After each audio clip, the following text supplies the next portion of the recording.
Com esse som das taças, eu começo esse 95.5 e o vinho e suas analogias. Essa semana vimos falando de comunicação e a importância dos sentidos, a importância de valorizar o outro e de principalmente valorizar os bons momentos. Eu gosto nas minhas palestras, quando falamos sobre o Descomplicando o Vinho, de lembrar uma história, uma historieta, com dois personagens que eu mesmo criei, o Johnny Walker e o Pierre Levin. Johnny Walker, um entusiasta da bebida, da boa bebida.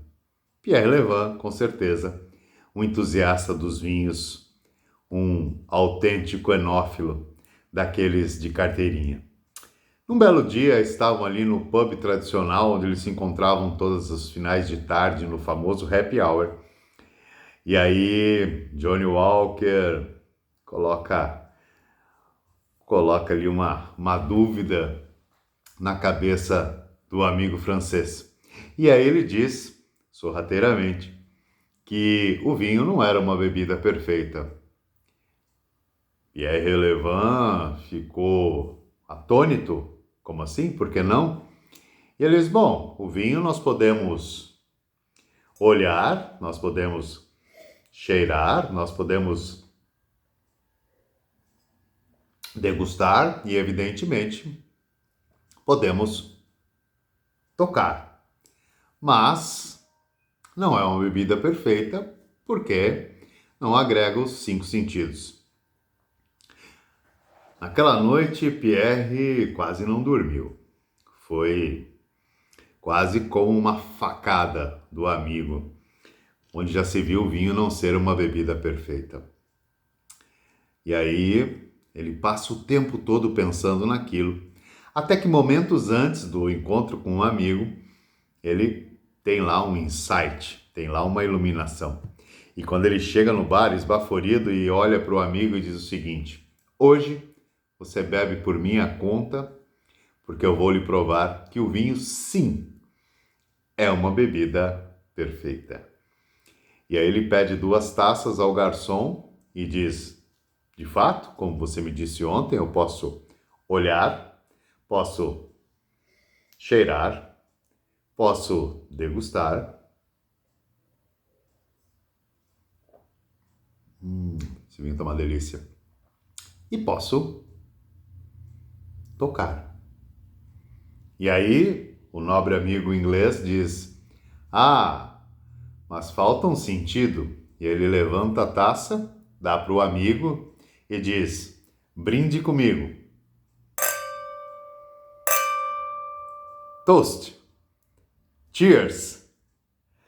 E assim o momento do brinde torna o vinho uma bebida perfeita, uma bebida dos 5 sentidos. Veja bem, nessa historieta, nessa pequena historieta, que, como eu havia dito, gosto de contar nas minhas palestras, o Descomplicando o Vinho, e algumas outras também, onde é possível que tenhamos um vinho para brindar. Nós podemos perceber aqui várias informações com relação àquilo que vemos falando durante essa semana. Primeiro, a questão da comunicação, o quanto os dois falam e são ouvidos, o quanto estão atentos, o quanto há uma escuta e quanto há uma comunicação assertiva. Nosso assunto aqui é falar das analogias que o vinho traz. E com certeza essa é uma das mais brilhantes historietas que nos remetem a esse aspecto da comunicação. Como é importante nós podermos usar bons exemplos, usar as analogias, evidentemente, usar essa linguagem, muitas vezes metafórica, né? E trazer para dentro de uma discussão uma forma gostosa de se falar em um determinado assunto. Então, com certeza, nesse aspecto de tornar comum, de principalmente partilhar, né, que é o objetivo da comunicação, o vinho contribui fervorosamente. Tem um outro ditado que eu ouvi há algum tempo, que o vinho é uma bebida tão interessante, tão apaixonante, que mesmo quando a conversa acaba, o vinho continua. E eu diria, o vinho continua conversando. É isso. Eu sou o Santucci, esse é o 95.5, onde 5% das pessoas nesse mundo fazem a diferença. Até o próximo episódio.